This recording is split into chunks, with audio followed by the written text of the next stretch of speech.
I studied painting in art schools in Goa College of Art. So I guess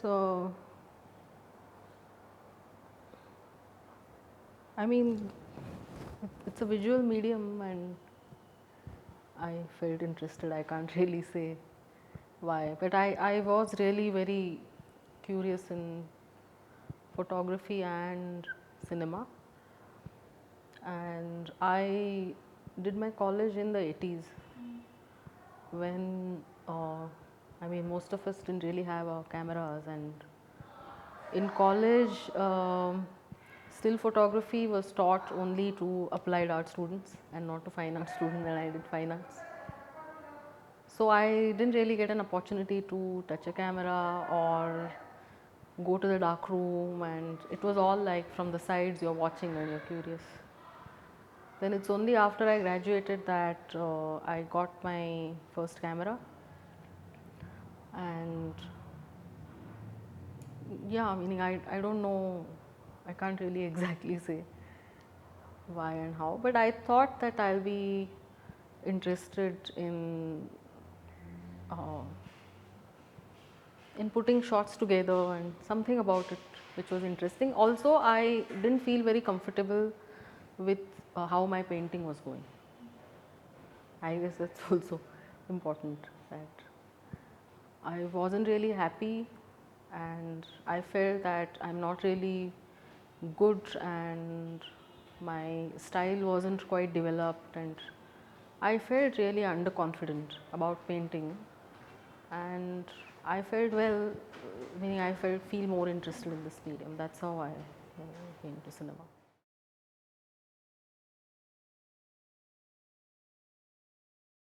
I don't have my, you can say that this is my first independent film, this one.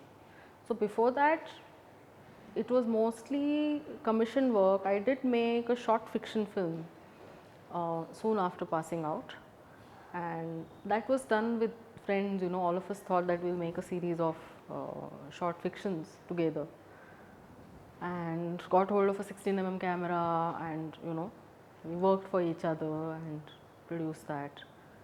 I made quite a few films for NCRT, children's films, because again I felt that that's where I can have fun,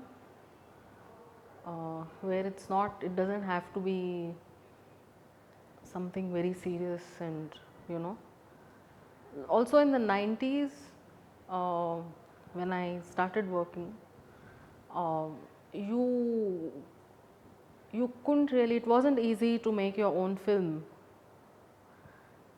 You know, there were very few production agencies that were producers in India. For documentaries, there was almost nothing. Many of my seniors who made documentaries, uh, they got funding from Channel 4, and mostly from Channel 4 or BBC, and that was also really very difficult, and you know, so nobody around me was also, I think, making their own films. It wasn't really easy. You only looked for opportunities to somehow make uh, films that, you know, which could be commissioned or whatever, but you could find your voice through them. So yeah, making films for children, I felt I enjoyed that a lot.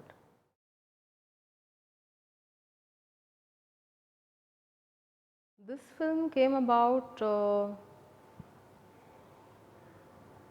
okay, I made a series of films for UGC in 98, 99, and that was a series on teachers who adopted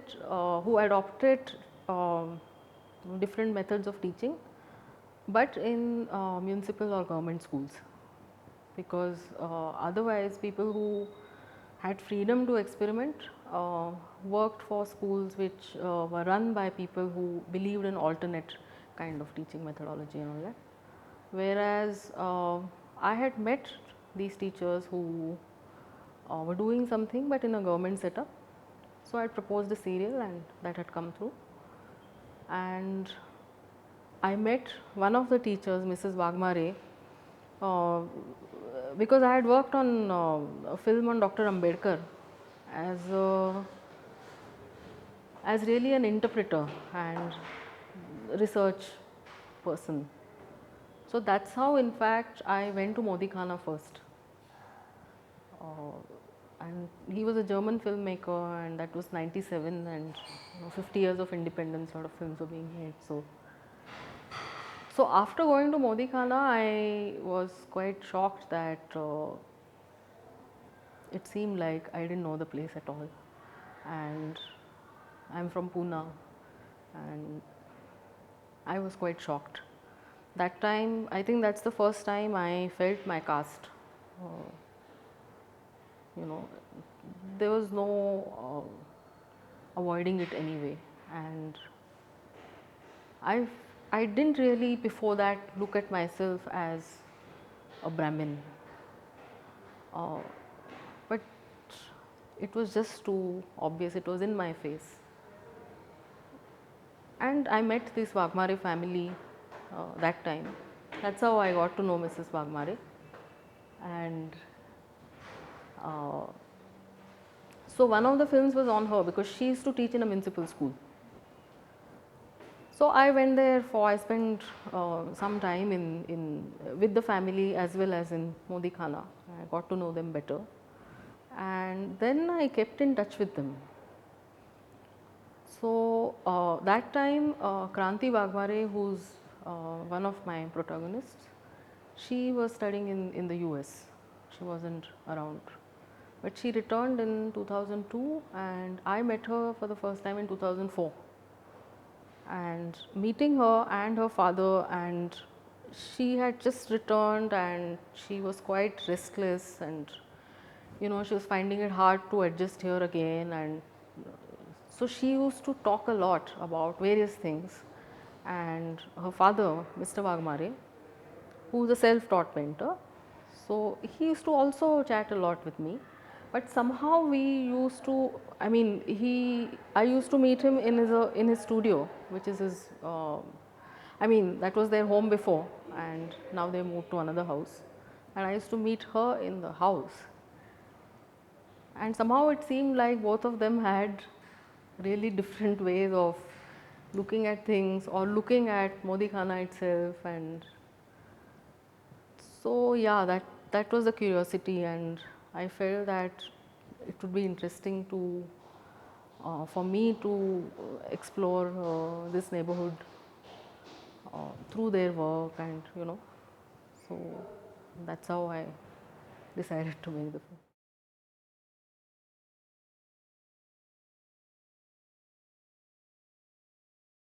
I I realized that we we are a completely different nation, maybe. Yeah, we don't share the same history. Yeah, so I realized that I don't know that history at all, and that's a very revolutionary history. I don't know whether that's a correct term to use, but I felt quite. I used to feel quite cheated those days, and even now I feel quite cheated, because I felt that the world that I grew up in, which means my schooling, my bringing up at home, the values that I was brought up on, and college and my friend circle and all the circles that I moved in, film school, I felt that um, yeah, we had a sense of history, and we felt ourselves to be secular, and we were beyond caste, and that was shaken, and I felt cheated, and I still feel it. I feel that the world I live in, uh, I have to pretend and I have to share their pretense of being casteless all the time. And it's not as if when I started the film, I had that sensation, but I wasn't really very disturbed. It's only when I started talking to them, meeting them regularly, listening to them, and also simultaneously reading on Dalit history and reading Ambedkar, that it became more and more clear that we are cheating ourselves all the time, and how important this history is. Yeah, so I struggle to probably just pay tribute to that, and I really appreciated the sense of history uh, their community has and they as individuals have. Uh, so okay, so then for me the thing was that okay, even if I can get this sense that the idea of this city, Pune, if I'm able to even shake that a little, yeah, that will be nice for me.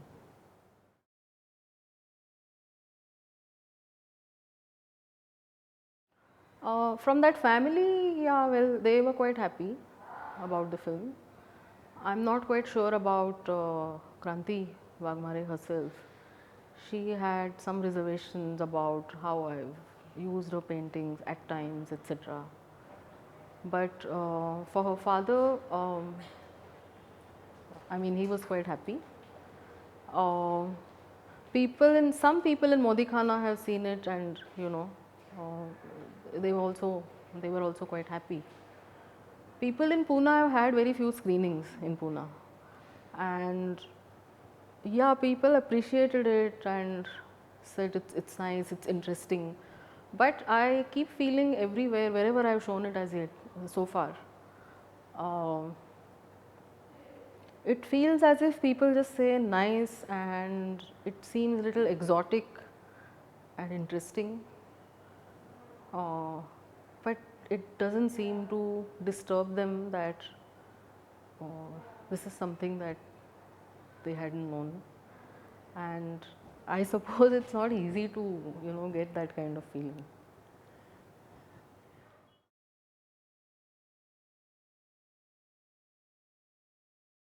I'm not sure that generally it's always the same feeling that drives me to make a film. Sometimes it's just for fun, and sometimes yeah, it's because it's disturbed me and I have seen something and I feel I want to share it. Yeah, basically I can say that it's you feel something and you feel you want to share it. So at times it can be not like such a disturbing and shaking feeling, and at times it can be. But presently I can say that yeah, I mean after this film, something that I've been exploring generally is this caste question.